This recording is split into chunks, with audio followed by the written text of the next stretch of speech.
Hello.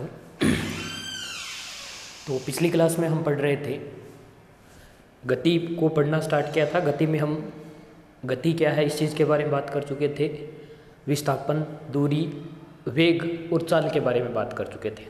तो आज का जो हमारा नेक्स्ट पार्ट रहेगा वो हम बात करेंगे त्वरण के बारे में। तो अच्छा टॉपिक है त्वरण, और इसमें से ये देख लेना, ये टॉपिक जो त्वरण है इसी को अच्छे से समझना है, क्योंकि ये पूरे पार्ट चैप्टर को कनेक्ट करेगा। अभी तक हम पहले जो पढ़ चुके हैं और आगे पढ़ेंगे उस चीज़ को, तो कोई दिक्कत नहीं रहनी चाहिए इस पूरे पार्ट में हमारे। तो बहुत स्लो हम आराम से चलेंगे, एक पॉइंट टू पॉइंट हम क्लियर लेकर करते हुए चलेंगे इस चीज़ को।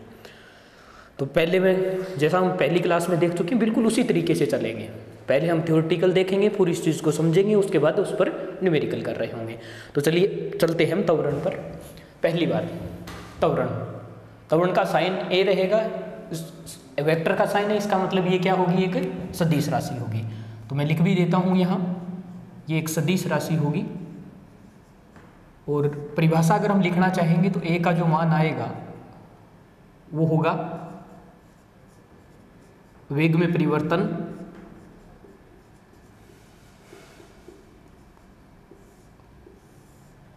बटे में आ जाएगा टाइम, समय, टी से मैंने इसको लिख दिया। तो अगर वेग में परिवर्तन लिखना चाहें तो हम इसको डेल वी से लिख लेंगे और बटे टी आ जाएगा।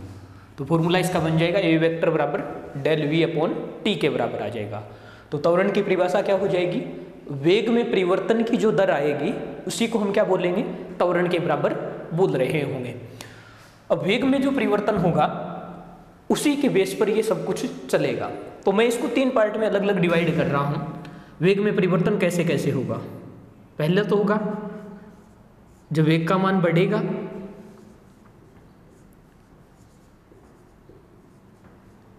दूसरा परिवर्तन क्या हो सकता है, वेग के मान में कमी या वेग में कमी। तीसरा हम लिख लेंगे घूमना या घूम जाना। ठीक है, शॉर्टकट में लिखा है मैंने ये चीज़ें, वेग का बढ़ना, वेग के मान में कमी और किसी भी वस्तु का रोटेट हो जाना। अगर ये तीन कंडीशन हो रही होंगी तब हमेशा वेग उत्पन्न होगा, त्वरण उत्पन्न होगा। तो त्वरण कब कब उत्पन्न होगा, जब वेग बढ़ेगा, वेग के मान में कमी आएगी, या वेग एक निश्चित वेग से चलती हुई कोई वस्तु घूम जाती है, तब भी क्या हो जाएगा, त्वरण उत्पन्न हो जाएगा। हम इन तीनों पॉइंटों को अलग अलग समझेंगे। तो ये थ्योरेटिकल रूप में अगर देखें तो एक सदिश राशि होगी, वेग में परिवर्तन की दर किसके बराबर होगा, त्वरण के बराबर होगा। और ये तीन कंडीशन हमारे पास अलग अलग जाके बन रही होंगी जब क्या होगा, त्वरण उत्पन्न होगा। अब देखो मैं इन तीनों चीजों पर एक दो तीनों पॉइंट जो है, तीनों पॉइंटों पर अलग अलग एग्जाम्पल लेकर हम समझेंगे कि किस प्रकार इसमें त्वरण उत्पन्न होता है। देखो चलो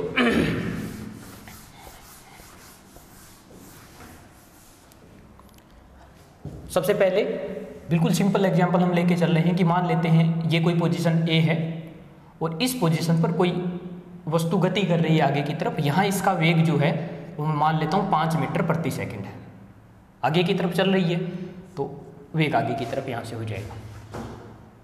कुछ टाइम बाद मान लेते हैं t बराबर 10 सेकंड बाद यही वस्तु B पर पहुंच जाती है और यहाँ इसका वेग कितना हो जाता है, 8 मीटर प्रति सेकंड हो जाता है। ठीक है, मैंने अपनी तरफ से मान लिए दोनों वैल्यू। अब इसमें हमसे दो प्रकार के क्वेश्चन पूछे जा सकते हैं। पहला ये कि यहाँ त्वरण का मान कितना होगा, दूसरा ये कि इस 10 सेकंड के दौरान इसके द्वारा तय की गई दूरी का मान कितना होगा। मैंने x लिखा है, कल समझा था x को हम दूरी के द्वारा लिखेंगे। तो त्वरण क्या होगा और दूरी क्या होगी, दो क्वेश्चन इस चीज से बन सकते हैं। अब देखो त्वरण की हमने अभी परिभाषा पढ़ी है कि त्वरण क्या होगा, वेग में परिवर्तन बटे समय, ये क्या रहेगा, त्वरण रहेगा। यहां देखें, यहां वेग कितना है 5 और ये है 8। कल मैंने ये बताया था कि हम ये स्टैंडर्ड इकाई लेके चलेंगे, आगे की तरफ जा रहे होंगे तो प्लस, ऊपर की तरफ जा रहे होंगे तब भी प्लस, पीछे की तरफ माइनस और नीचे की तरफ भी माइनस, केवल एक डायरेक्शन में जब जा रहे होंगे। तो यहाँ 5 है लेकिन आगे की तरफ है तो इसको भी हम क्या मान लेते हैं, 5 मान लेते हैं। +5 मान लेते हैं। यहाँ आगे की तरफ है तो इसके आगे भी क्या ले लेंगे, प्लस का साइन ले लेंगे। अब अंतिम वेग कितना है 8, प्रारंभिक कितना है 5, तो दोनों में परिवर्तन कितना है +8 और +5 में चेंज कितना आ रहा है 3 का। टाइम कितना लग रहा है 10 सेकेंड का। अब देखो त्वरण जो आएगा वो ये मान रखने पर ऑटोमेटिक साइन के साथ आ जाएगा, मतलब दिशा के साथ आ जाएगा। यहाँ से हमें दिशा ज्ञात करने की आवश्यकता नहीं रहेगी। ये परिवर्तन प्लस में है या माइनस में, भाई 8 और 3 तो बड़ा है ना, तो +3 होगा ये, +3 तो ये कितना हो जाएगा ये 0.3 मीटर प्रति सेकंड स्क्वायर, ये त्वरण का मात्रक होता ही है। तो 0.3 और ये किस में है अपने आप प्लस में आया, प्लस में आया, इसका मतलब क्या है त्वरण की दिशा जो यहाँ है वो किस में है प्लस आई है, प्लस आई है, इसका मतलब यहाँ प्लस लेके हम किसको चल रहे थे आगे की तरफ। तो इस पूरी गति के दौरान त्वरण जो है वो किस दिशा में है आगे की तरफ है, प्लस डायरेक्शन में है। तो त्वरण वेग में परिवर्तन बटे समय, और ये हमने कैलकुलेट कर लिया है। यहाँ जो दूसरा क्वेश्चन हमारा बन रहा होगा वो ये कि दूरी कितनी तय की गई है, यहाँ से यहाँ तक इस वस्तु के द्वारा कितनी दूरी तय की गई है, ए से बी पोजीशन के बीच की दूरी जो आएगी वो आएगी। तो दूरी हम जानते कितना होता है, दूरी बराबर हो जाएगा वेग इंटू समय या चाल इंटू समय, यहाँ बोल सकते हैं हम लोग। लेकिन यहाँ देखें, यहाँ 5 मीटर प्रति सेकंड भी है, 8 मीटर प्रति सेकंड भी है, तो यहाँ हमें वेग लेना कौन सा है, 8 लें या 5 लें। तो इस प्रकार की जब भी कंडीशन आ रही होगी, जब वेग लगातार परिवर्तित हो रहा होगा, तो यहाँ जो वेग का मान लेंगे वो हमेशा कौन सा लेंगे हम लोग, एवरेज वैल्यू ले रहे होंगे। कल बताई थी ये चीज़, ये साइन हमेशा किसको दर्शा रहा होगा, औसत मान को दर्शा रहा होगा, तो यहाँ एवरेज मान लेंगे। तो 8 और 5 का औसत कितना हो जाएगा, तो कितना हो जाएगा 8 + 5 बटे 2। टाइम हमारे पास कितना है 10 सेकंड, तो ये 8 × 5 = 13 हो गया, इससे काटेंगे तो ये टोटल कितना कैलकुलेट होके आ जाएगा 65 मीटर। ठीक है, तो हमने यहाँ पहली चीज समझ ली कि वेग जब जनरेट हो रहा है, वेग जब उत्पन्न हो रहा है, तो कब उत्पन्न हो रहा है, यहाँ जब गति बढ़ रही होती है। इसी प्रकार हम एक एग्जांपल और लेंगे जब वेग का मान कम हो रहा होगा। तो हमने 3 कंडीशन देखी थी, त्वरण कब कब उत्पन्न होगा, एक तो उस कंडीशन में जब वेग बढ़ रहा होगा, दूसरा उस कंडीशन में जब वेग का मान कम हो रहा होगा, तीसरा जब वस्तु रोटेट हो रही होगी, अपनी दिशा परिवर्तित कर रही होगी, चाहे वो समान गति से गति कर रही हो, मतलब समान चाल से चल रही होगी, लेकिन उस कंडीशन में भी त्वरण क्या हो जाएगा, उत्पन्न हो जाएगा। तो पहले में कोई दिक्कत नहीं होगी शायद। अब हम दूसरा एग्जाम्पल लेते हैं, देखें।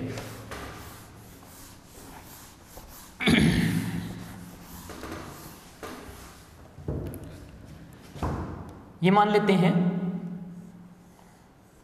ये कोई बिल्डिंग है और इस बिल्डिंग के ऊपर आप यहां खड़े हैं, आप अपने हाथ में कोई बॉल है, इस बॉल को ऊपर की तरफ फेंक रहे हैं 30 मीटर प्रति सेकंड से। ये धीरे धीरे बॉल ऊपर जाएगी और एक पोजीशन ऐसी आ जाएगी जहां ये जाके रुकेगी और फिर वापस नीचे की तरफ गिरेगी। मैं ये मान लेता हूं जिस पॉइंट पर ये नीचे गिर रही है, जिस धरातल को टच कर रही होगी, यहां इसका वेग कितना है 70 मीटर प्रति सेकंड है, 30 और 70। और इस पूरे के दौरान जो टाइम हमारे पास यूज हो रहा है वो टाइम मैं वापस मान लेता हूं कितना है 10 सेकंड है, कि यहां से 30 से छोड़ा था हमने, धीरे धीरे ये 70 तक आ गया। अब देखें यहां त्वरण कितना होगा, पहली चीज तो हमें ये कैलकुलेट करनी है।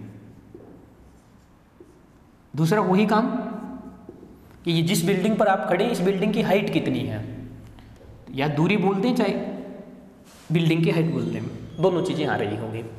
बहुत बढ़िया एग्जांपल है, इसमें दोनों तीनों चीजें एक साथ मिक्स हो रही होंगी, तो आराम से समझना है इसको। देखो हमें ये पता है कि बॉल को जब ऊपर फेंकेंगे तो गुरुत्वाकर्षण तो नीचे की तरफ कार्य कर रहा होता है, या त्वरण इसमें किस तरफ कार्य करेगा वो हम कैलकुलेट कर लेंगे।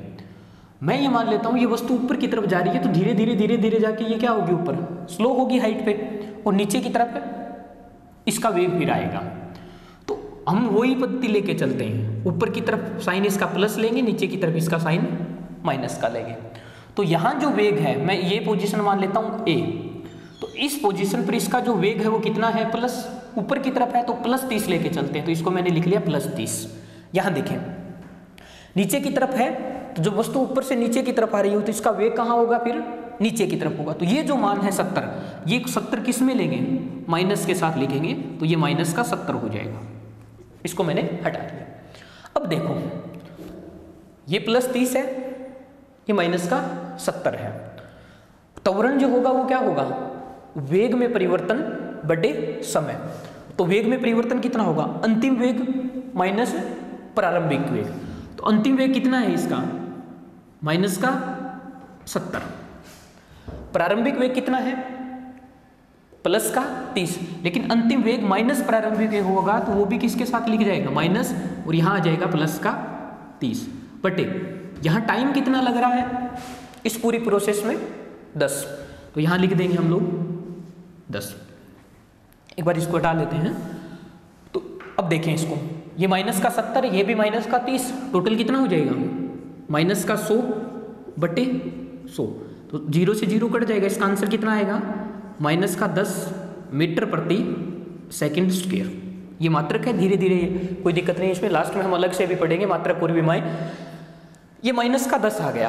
अब देखो माइनस 10 आने का मतलब क्या है कि जो त्वरण है वो माइनस डायरेक्शन में है। माइनस डायरेक्शन का मतलब प्लस हमने ऊपर की तरफ मानी है, माइनस है नीचे की तरफ मानी है। तो मैं ऐसे भी लिख सकता हूँ इसको, ये 10 मीटर प्रति सेकंड स्क्वायर है और किस डायरेक्शन में है, ये नीचे की तरफ है।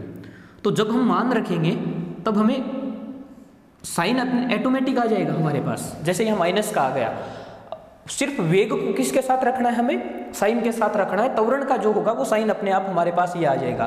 तो हम यहाँ से ये बोल सकते हैं कि इस त्वरण का जो मान है वो नीचे की तरफ है। देखो भाई नीचे होगा तभी तो ये 30 से क्या होगा, कम होगा। अगर त्वरण ऊपर की तरफ होता तो ये मान कभी कम नहीं होता, लगातार बढ़ रहा होता। अभी हम समझेंगे कि डायरेक्शन के साथ कैसे कब कब त्वरण बढ़ता है, कब कब त्वरण घटता है। अब दूसरा काम, मैं यहाँ कैलकुलेट कर रहा हूँ, ये जो भी बिल्डिंग है इस बिल्डिंग की हाइट कितनी है, जिस बिल्डिंग पर आप खड़े हो ऊंचाई इसकी कितनी है। तो इसकी अगर हमें हाइट ज्ञात करनी है कितनी है, तब कैसे करेंगे, वही काम, ये दूरी तो है एक प्रकार की हाइट, भाई इसको हम हाइट बोल दें या दूरी बोलते हैं, दोनों चीज एक ही है। तो अभी समझा था हम लोगों ने, कितना आएगा, औसत वेग और इनटू में समय, यही आएगा। यहां वेग कितना है,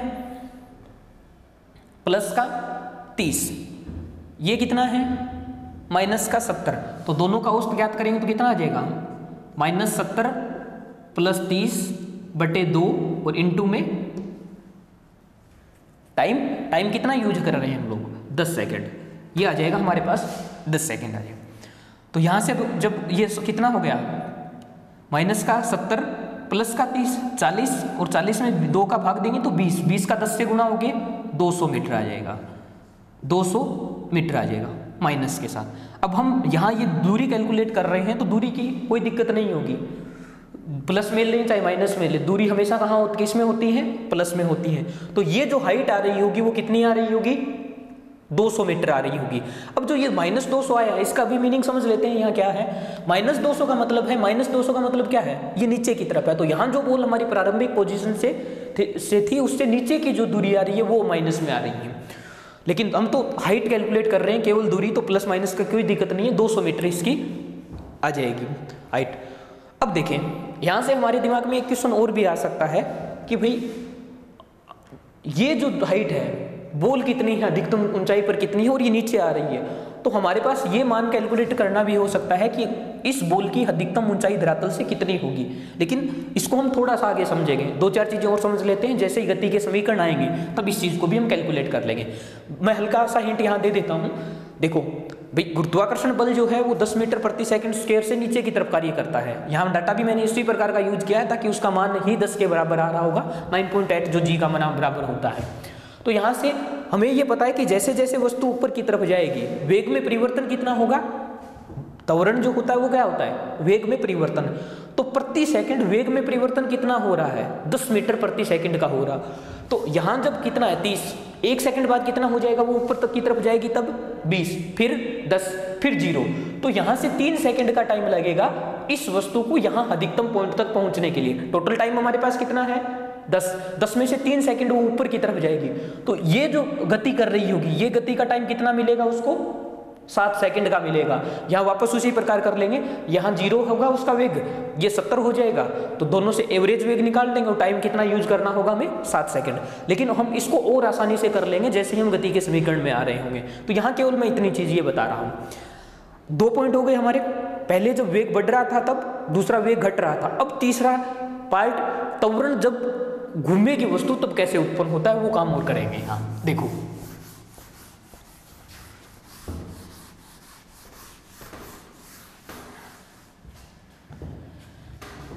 मैं ये मान लेता हूं ये कोई वस्तु है, यहां से ये इसका वेग है और ये इसका त्वरण है। अब मैंने अंदर की तरफ क्यों लिखा, ये बस समझ में आ जाएगा हमें।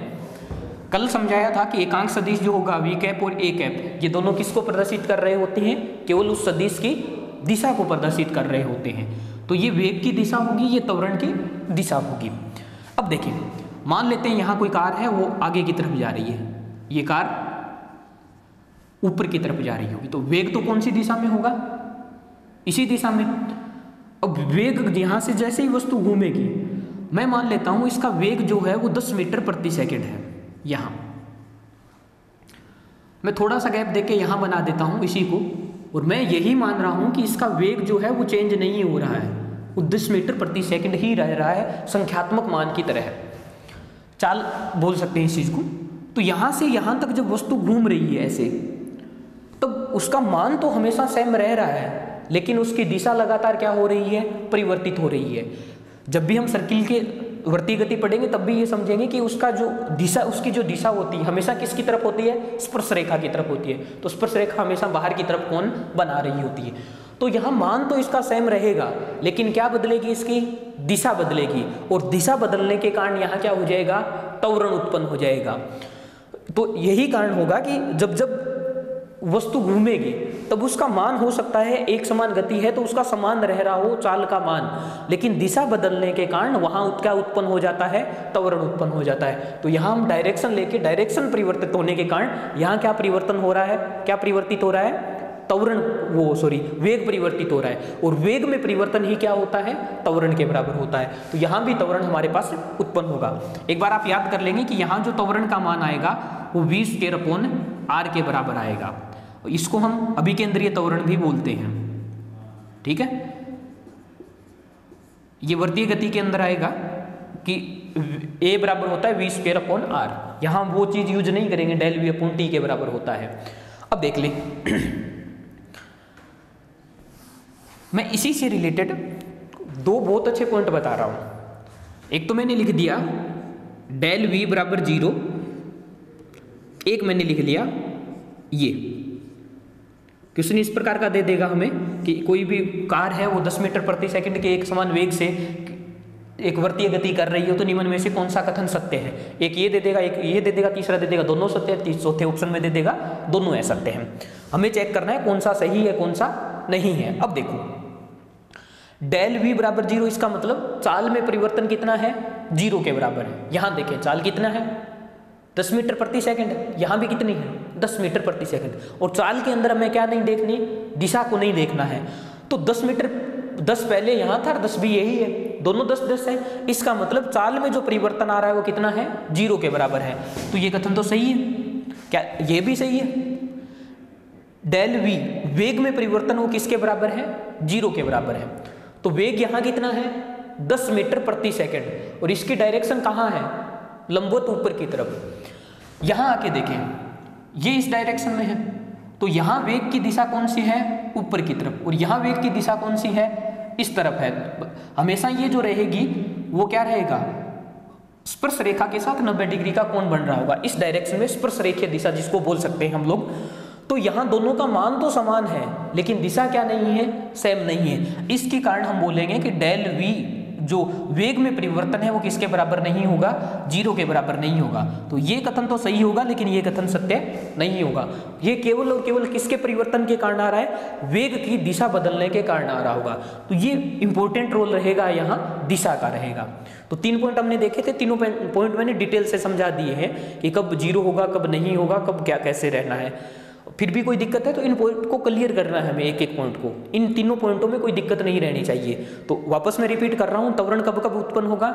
जब वेग बढ़ेगा, जब वेग घटेगा, और तीसरा पॉइंट क्या हो जाएगा? जब वेग जो चाल है उसकी चाहे एक समान हो, लेकिन अगर दिशा परिवर्तित हो रही होगी तो उस पोजीशन पर भी त्वरण उत्पन्न होगा, मतलब वेग में परिवर्तन होगा समय के साथ। ये तीनों पॉइंट हमारे क्लियर हो गए। तो देखिए मैं तीनों केस आप लोगों को समझा रहा हूं। मान लेते हैं ये त्वरण की दिशा है, ये वेग की दिशा है, दोनों के बीच कोण कितना है? 90 डिग्री। जो अभी हमने लास्ट केस लिया था वही मैं वापस समझा रहा हूं। अब मैं यहां लिखेंगे घुमाव होगा क्या वस्तु के अंदर, जो वस्तु गति कर रही होगी, और त्वरण उत्पन्न होगा या नहीं होगा, या हम बोल सकते हैं वेग में परिवर्तन होगा या नहीं होगा। ये पहला केस है। तो ये तो हमने अभी समझा था, क्या घुमाव तो होगा भाई, 90 डिग्री है तो अभी अभी हमने समझा इसमें घुमाव होगा, वस्तु घूमेगी इसके अंदर। यहां त्वरण ना लिख के मैं लिख रहा हूं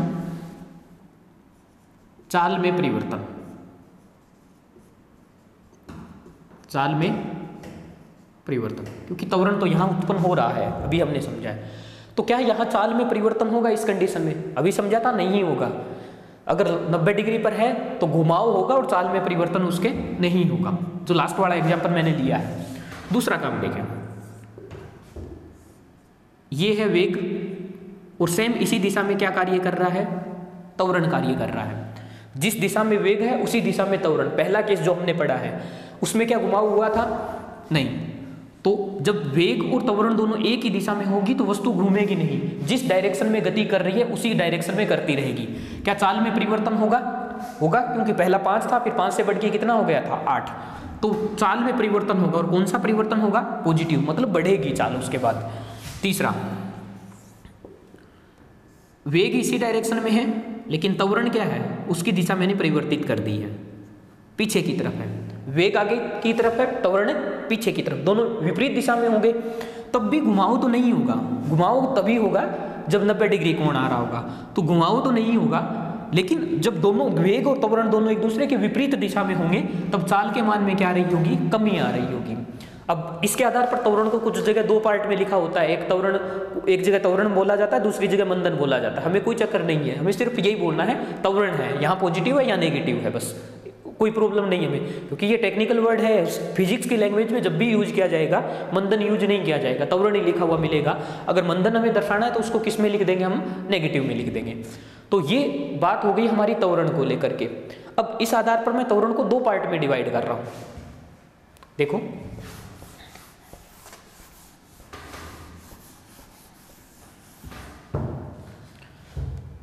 ये त्वरण होगा, इसको मैं 2 पार्ट में डिवाइड कर रहा हूं। पहला, जब दिशा बदलेगी, जब दिशा परिवर्तन होगा या दिशा परिवर्तित होगी। दूसरा पार्ट मैं लिखूं जब स्पीड उसकी चेंज हो रही होगी, स्पीड में परिवर्तन हो रहा होगा। ठीक है। तो दिशा कब बदलेगी? अभी हमने समझा जब 90 डिग्री होगा तो लगातार उसकी दिशा परिवर्तित हो रही होगी, और दिशा बदलती है, इसको हम बोलते हैं अभिकेंद्रीय त्वरण। और इसका मान कितना आता है?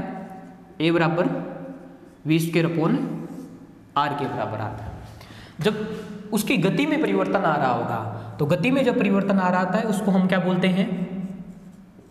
स्पर्शरेखीय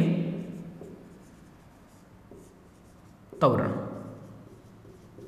और स्पर्शरेखीय त्वरण का मान हम लोगों ने निकाल लिया कि A वेक्टर बराबर कितना होगा?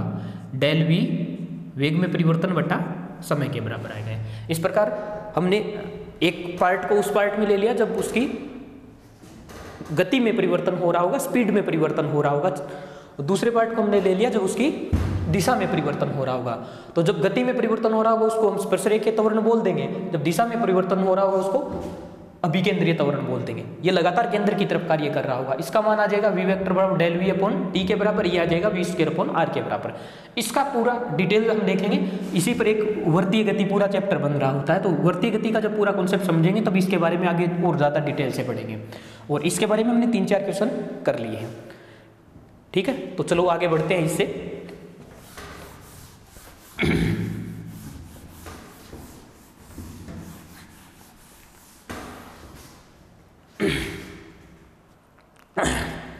चलो मैं एक एग्जांपल और लेता हूं।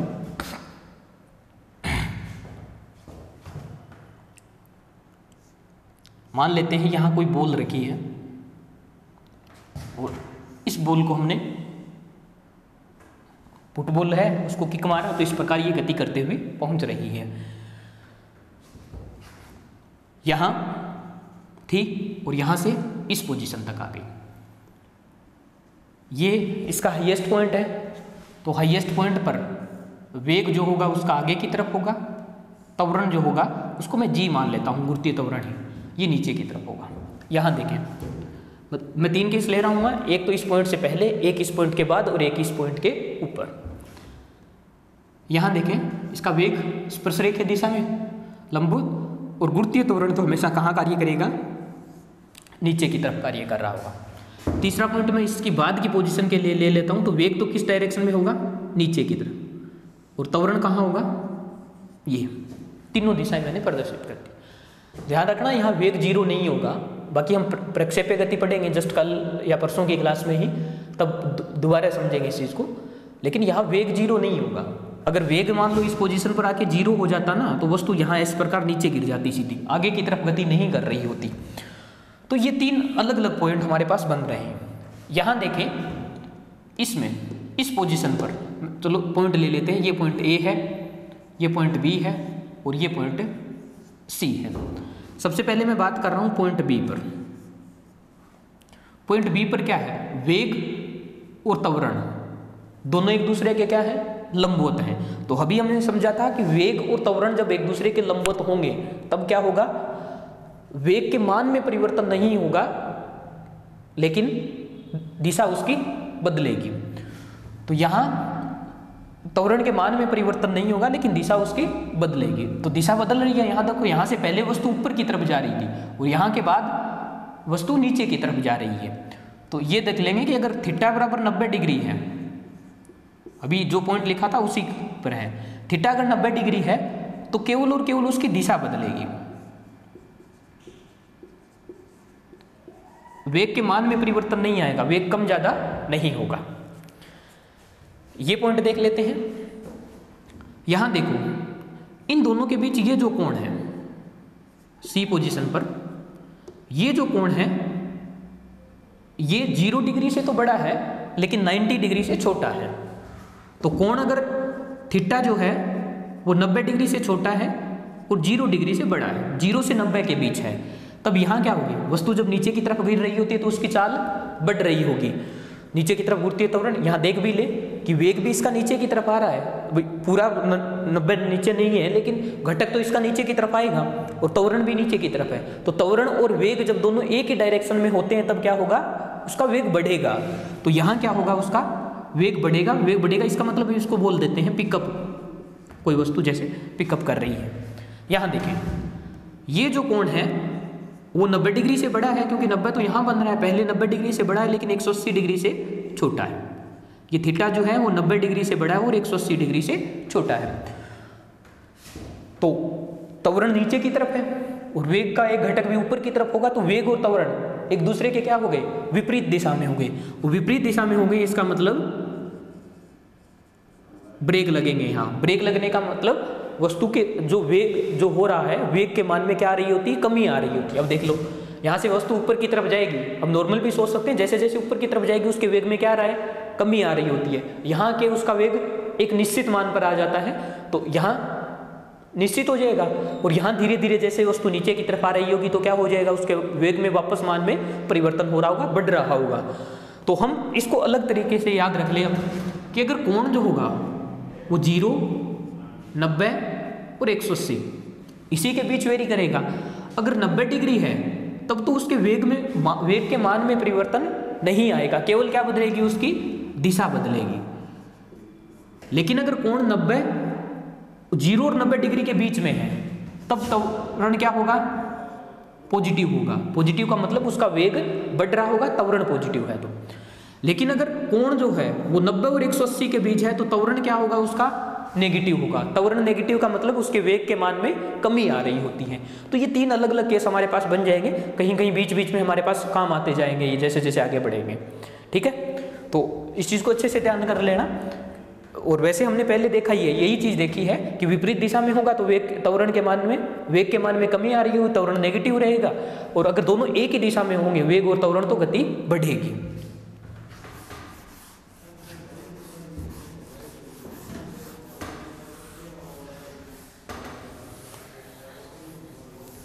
चलिए, ये त्वरण का लगभग पार्ट है, कंप्लीट है हमारा त्वरण। और अच्छा पार्ट है ये, क्योंकि लगातार काम आता चला जाएगा। जब बल पढ़ेंगे तब भी, कार्य पढ़ेंगे तब भी, ऊर्जा पढ़ेंगे तब भी, ये लगातार हमारे काम आएगा। तो अगर कोई भी दिक्कत इस पार्ट में रहती है तो वापस पढ़ लेना। और सबसे इंपॉर्टेंट चीज़ इसमें ये रहेगी कि दिशा हमें देखनी जरूर आनी चाहिए इसके अंदर। तो मैं वापस रिपीट कर रहा हूँ, त्वरण वेग में परिवर्तन की दर होगी, 3 प्रकार से परिवर्तित हो सकता है, 3 प्रकार से त्वरण उत्पन्न होगा। तीनों केस हमने अलग अलग डिस्कस कर लिए और प्रत्येक पार्ट पर एक एक एग्जाम्पल भी हमने ले लिया है। अब मैं तीनों पार्ट को मिक्स कर रहा हूँ, विस्थापन, वेग और त्वरण। उनके ग्राफ देखेंगे और ग्राफ के आधार पर किस किस प्रकार के क्वेश्चन बन सकते हैं, उन सभी चीज़ों को हम डिस्कस कर रहे होंगे। मैं पहले तीनों ग्राफ समझा रहा हूँ, उसके बाद उन पे क्वेश्चन करेंगे।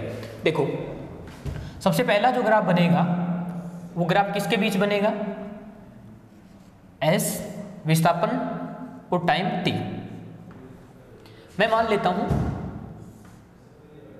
इस प्रकार से है, इस प्रकार से हो सकता है, कोई दिक्कत नहीं। चलिए, मैं कुछ अलग बना रहा हूं। ये है, मैं ये मान लेता हूं कि ये है 0, कुछ भी मान लेते हैं। यहां से वैल्यू बढ़ती जाएगी, इस डायरेक्शन में टी की वैल्यू बढ़ती जाएगी।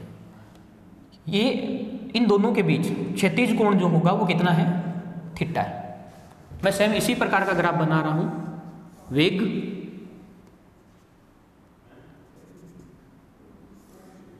ये सेम वापस कोण मैंने थीटा ले लिया, इस बार मैंने बनाया है वेग और टाइम के बीच।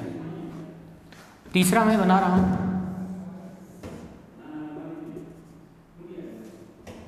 ये त्वरण ए और टाइम के बीच में, त्वरण और टाइम के बीच ये कोण थीटा है। ठीक है, बहुत आराम से समझना है, बहुत अच्छा सा क्वेश्चन बनता है ग्राफ में, बहुत एक लाइन में दे देगा और हमें स्टेटमेंट पूछ लेगा कौन कौन से आ रहे हैं। आराम से समझना है, कोई जल्दबाजी हमें नहीं करनी है। देखो, ये है विस्थापन, ये है टाइम। हमें ये याद रखना है, अगर ये कोण थीटा है तो लगातार हम बढ़ते जाएंगे। देखो, जैसे अगर मैं यहाँ टेन थीटा पूछ लूँ कि यहाँ जो टेन थीटा होगा वो किसको प्रदर्शित करेगा। भाई, मैं यहाँ आपको अवकलन समाकलन में नहीं फंसाऊंगा, क्योंकि बहुत सारे ऐसे हैं जिनके पास सब्जेक्ट में के रूप में नहीं है मैथ वगैरह, तो उनको अवकलन वगैरह समाकलन वगैरह समझ में नहीं आएगा। मैं बिल्कुल सिंपल लैंग्वेज में टेन थीटा लेके समझ जाता हूँ। टेन थीटा तो लगभग सबको आएगा। ये जो थीटा है, तो यहाँ जो टेन थीटा होगा वो किसको प्रदर्शित करेगा, हमें ये चीज़ ध्यान रखनी है। तो एस और टी का जो ग्राफ होगा उसमें टेन थीटा किसको प्रदर्शित कर रहा होगा, टेन थीटा प्रदर्शित कर रहा होगा वेग को। ठीक है, यहां आते सेम काम, यहां वेग और टाइम के बीच जो ग्राफ होगा उसमें जो टेन थीटा बनेगा, ये जो थीटा बनेगा, टेन थीटा किसको प्रदर्शित करेगा, यहां त्वरण को प्रदर्शित करेगा। किसको, त्वरण को प्रदर्शित कर रहा होगा। और यहां एक चीज और आ जाएगी एक्स्ट्रा, कि ये जो ग्राफ बनेगा, ये जो ग्राफ बन रहा है, इस ग्राफ का जो क्षेत्रफल होगा, जो एरिया होगा, वो किसको प्रदर्शित करेगा, विस्थापन को। तीसरी चीज, यहां का जो एरिया आएगा, यहां जो क्षेत्रफल बनेगा, वो क्षेत्रफल किसको प्रदर्शित करेगा, डेल वी को, वेग में परिवर्तन को प्रदर्शित करेगा। ये ध्यान रखना है। अब देखो, तीनों एक साथ है, बना लिए मैंने पहले में। देखो, टेन थीटा अगर बताना है ना, तो आगे वाले ग्राफ पे चले जाओ। जैसे यहाँ टेन थीटा है तो किसको प्रदर्शित करेगा, आगे वाले को। तो आगे में क्या है, वेग को प्रदर्शित करेगा। यहाँ टेन थीटा तो किसको प्रदर्शित करेगा, आगे वाले पार्ट को, त्वरण को प्रदर्शित करेगा। लेकिन अगर एरिया देखना, तो एरिया में हमेशा पीछे की तरफ आना है हमें। तो एरिया में पीछे की तरफ आना है, तो ये जो एरिया है वेग और टाइम के बीच का जो एरिया होगा वो किसको प्रदर्शित करेगा, विस्थापन को प्रदर्शित कर रहा होगा। लेकिन त्वरण और टाइम के बीच देख लो, ए बराबर कितना होता है, डेल वी अपॉन टी के बराबर होता है, यही तो होता है त्वरण का, डेल ए बराबर डेल वी अपॉन टी के बराबर। इन दोनों को गुणा करेंगे तो किसको बताएगा, डेल वी को बताएगा। तो इस ग्राफ का जो एरिया होगा वो किसको बताएगा, डेल वी को। यहां देख सकते हैं हम सेम चीज कि एस कितना होता है, v बराबर कितना हो जाएगा, वेग बराबर एस बटे टी। वी और टी का जो गुणा होगा तो किसको प्रदर्शित कर रहा होगा, तो ये चीजें आ जाएगी। इन चीजों को हमें ध्यान रखना है, अलग अलग कैसे आ जाएगा। तो इसके अलावा कोई चीज हमसे नहीं पूछी जाएगी इन 3-4 पार्ट के अलावा। अगर या तो हो सकता है हमें ये ग्राफ देके तो वेग का मान पूछ लेगा, या हो सकता है कि ये ग्राफ देके हमें या तो त्वरण का मान पूछ ले या विस्थापन का मान पूछ ले, या हो सकता है ये ग्राफ देके हमें एरिया का मान पूछ ले। इसके अलावा कोई भी क्वेश्चन नहीं बनना है, हमें एक्स्ट्रा कुछ नहीं सोचना इस चीज़ के अंदर। यही 4 पार्ट बन सकते हैं, यही 4 पार्ट पूछे जा सकते हैं। ये मैंने सारे के सारे अलग से बना लिए। अब ये मत बोलना कि ग्राफ और नहीं बन सकते, ग्राफ अलग अलग बन सकते हैं। हम आगे जैसे जैसे पढ़ते जाएंगे अलग अलग ग्राफ भी बनेंगे, लेकिन ये मैंने सबसे सिंपल ग्राफ बनाए हैं तीनों में बेसिक डिफरेंस समझाने के लिए। इसके बीच परवलयाकार ग्राफ भी बन सकता है, इसमें स्ट्रेट लाइन भी बन सकता है, इस प्रकार सीधी रेखा भी बन सकती है, अन्य सारे प्रकार के ग्राफ बन सकते हैं। टेंशन लेने की बिल्कुल आवश्यकता नहीं है, हम सारे करेंगे जैसे जैसे टॉपिक में आगे बढ़ेंगे। चलो मैं इस पे क्वेश्चन करवाता हूं आप लोगों को आगे।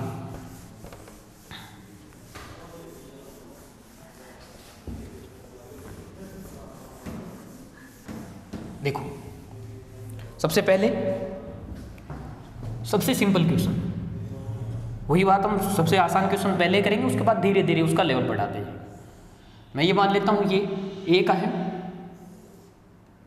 ये बी है, ये एस है, ये टी है, ये भी छोड़ दिया। चलो एंगल लिखने की हमें आवश्यकता नहीं है, एंगल की हमें जरूरत नहीं है। इस प्रकार का ग्राफ हमें दे दिया जाएगा और पूछ लिया जाएगा कि निम्न में से कौन सा कथन सत्य है। मैं लिख लेता हूं चलो एग्जाम्पल के तौर पर। पहला ऑप्शन मैं लिख रहा हूं, ए का वेग, और यहां मैंने लिख दिया बी का वेग। ठीक है, पहला ऑप्शन मैं डाल देता हूं कि दोनों के वेग बराबर होंगे।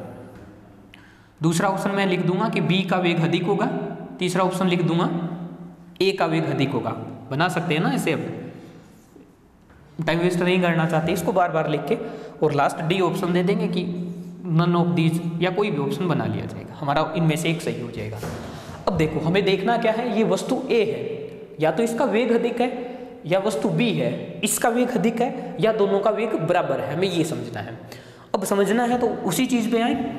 एस और टी का क्या दे रखा है, हमें ग्राफ दे रखा है। एस और टी के बीच में, मतलब विस्थापन और समय के बीच हमें ग्राफ दे रखा है, और किसके बारे में पूछा जा रहा है, वेग के बारे में।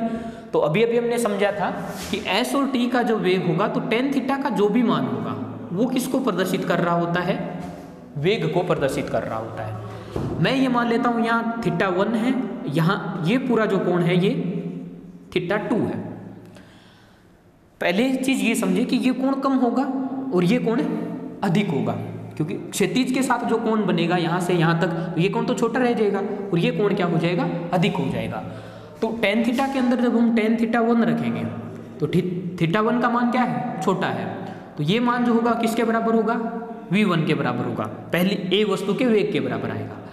टेन थीटा 2 जब रखेंगे तो ये किसके बराबर होगा, v2 के बराबर। दूसरी, तो ये जो कोण अधिक है, ये थीटा 2 अधिक है, थीटा 1 क्या है, कम है।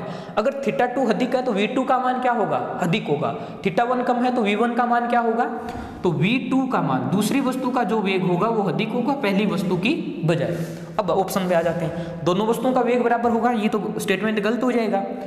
यहां देखें b अधिक है, तो b अधिक मतलब दूसरी वस्तु का अधिक है, यही हमारा आ रहा है, तो ये किस स्टेटमेंट क्या हो जाएगा, सही हो जाएगा। तीसरे में उल्टा आ जाएगा कि a का अधिक है, तो ये तो हो ही नहीं सकता। तो हमें क्या देखना है, एंगल देखना होगा। क्षैतिज के साथ जो एंगल बन रहा होगा वही किसको प्रदर्शित कर रहा होगा, वेग को प्रदर्शित कर रहा होगा। कोई दिक्कत नहीं यहाँ तक, लेकिन देखो एग्जामिनर क्या करेगा, बहुत चालाकी से इसमें परिवर्तन कर देगा हल्का सा, और हमें एहसास तक नहीं होने देगा, और यही ऑप्शन डाल देगा। देखो कैसे, मैं कोई चेंज नहीं कर रहा हूँ। यहां मैंने लिख दिया s और यहां मैंने लिख दिया t। क्या परिवर्तन कर दिया? जहां ये s था उस s को यहां लिख दिया, यहां जो t था मैंने उसको ऊपर लिख दिया, और सेम के सेम ऑप्शन डाल देगा। बहुत सारे लोग क्या करेंगे, आंख बंद करके कुछ नहीं सोचेंगे, s t पर ध्यान ही नहीं, θ1 θ2 देखेंगे तुरंत ये ऑप्शन और गलत करके बाहर आके बोलेंगे भाई मेरा सही, थोड़ी देर बाद पता चलेगा वो तो नेगेटिव हो गया। देखो कैसे, अभी जो हमने ग्राफ बनाया था उसमें क्या आया, देखो मैं इसको समझने की आवश्यकता नहीं है। देखो क्या है, अलग बना रहा हूं मैं। ये मैंने ग्राफ बनाया था, यहां नीचे लिखा था मैंने टाइम t का मान और यहां लिखा था वेग s का मान, विस्थापन, और इस प्रकार ग्राफ बनाया था। इसके बीच का कोण ये थीटा ले लिया था। तो ये अगर लाइन यहां से खींची जाती है इस प्रकार, तब भी मान थीटा ही होता है, ये कोण बराबर होंगे ये दोनों के दोनों। अब देखो कैसे, अगर मैं यहाँ tan थीटा प्रदर्शित कर रहा हूं तो ये त्रिभुज बनेगा जैसे, और इस त्रिभुज में ये मान t को प्रदर्शित करेगा। डेल t टाइम में कितना परिवर्तन आएगा, वैसे मान लेता हूँ यहाँ से 0 है, यहाँ से 5 है, तो 5 - 0 कितना मान आएगा, और ये मान अगर यहाँ से मिला देंगे तो किस में परिवर्तन को दर्शाएगा, s में। और हमने पढ़ा था कि s बट्टा t जो होता है वो किसके बराबर होता है, वेग के बराबर होता है। क्या यही काम यहाँ किया जा सकता है, s और t में जब यहाँ करेंगे तो नीचे वाला जो मान आएगा वो किसको प्रदर्शित करेगा, डेल s को। तो ये जो मान आएगा इसके अंदर, ये नीचे का जो मान आएगा वो तो आएगा डेल s, और ऊपर का जो मान आ रहा होगा वो किसका आ रहा होगा, डेल t। क्या del t upon del s वेग होता है, नहीं, उल्टा होता है। तो उसमें हमें ध्यान रखना है। अब उल्टा होता है तो हम समझेंगे कि नीचे जितनी बड़ी वैल्यू होती है आंसर उतना ही क्या आता है, छोटा आता है। लेकिन मैं इसको बिल्कुल और सिंपल करके समझाता हूं आप लोगों को। देखो कैसे, मैं अब ये कोण मिटा देता हूं, हमें आवश्यकता नहीं, जितनी आवश्यकता है उसी चीज को रखेंगे। अब मैं कोण क्या कर रहा हूं, ये ध्यान रखना है, मैं कोण हमेशा कहां से लेना है, t से लेना है। तो मैं कोण ये ले लेता हूं, ये आ गया, और ये इसको मैंने θ2 मान लिया जो b के साथ है, इसको वापस मान लिया θ1 जो a के साथ है। अब देखें जो कोण है वो कौन सा बड़ा है, a वाला बड़ा है। इसका मतलब वेग कौन सा अधिक होगा, a वाला अधिक होगा। ये जो a वस्तु का वेग होगा वो अधिक होगा, b वस्तु का वेग जो होगा वो क्या होगा, कम होगा। तो इस प्रकार का जो चेंजमेंट आता है वो हमें ध्यान रखना है। ऐसा नहीं कुछ बस देखा ग्राफ तुरंत टिक कर दिया चलो, ठीक है। तो ये मेरे हिसाब से बहुत अच्छे लेवल तक आप लोगों को समझ में आ गया होगा। तो चलिए हम इस पर न्यूमेरिकल वैल्यू देख के भी सोल्व कर लेते हैं कैसे होता है। यही क्वेश्चन जो बनेगा तो तब बन सकता है, वैल्यू अगर हमें दे रखी होगी तो और आसान हो जाएगा हमारे लिए।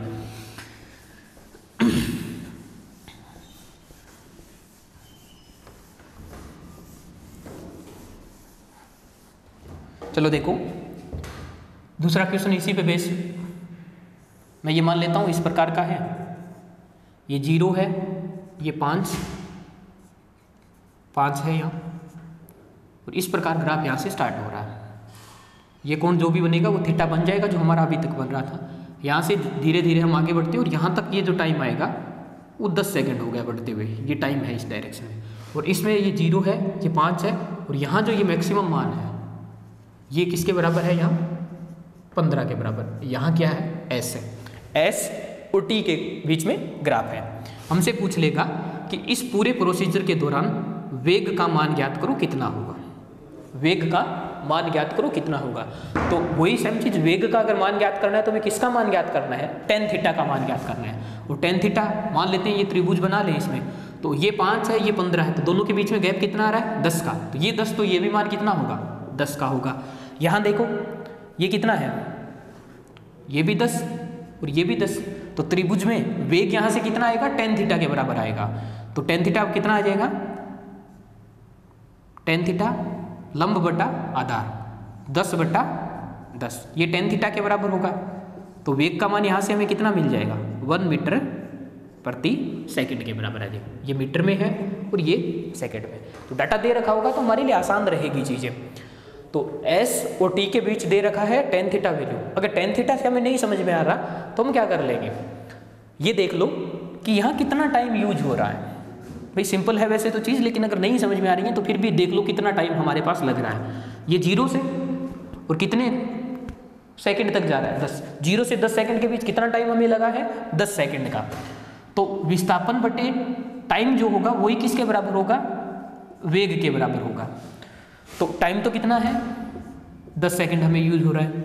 यहाँ से देखें, विस्थापन जब वस्तु ने चलना प्रारंभ किया है तब विस्थापन कितना है उसका, 5 है, और जब वस्तु एंडिंग पॉइंट पर पहुंची है तब कितना हो गया, 15। तो इस टाइम के दौरान कितना विस्थापन हुआ है उसमें, 15 में से क्या घटा देंगे, 5 घटा देंगे तो 10 आ जाएगा। तो ये मान भी कितना आ जाएगा, 1 के बराबर आ जाएगा। ये ग्राफ हमारा हो जाएगा। तो आसान है, पहले ग्राफ के बीच मैंने पूछ लिया। अब एक क्वेश्चन और पूछ लेता हूँ।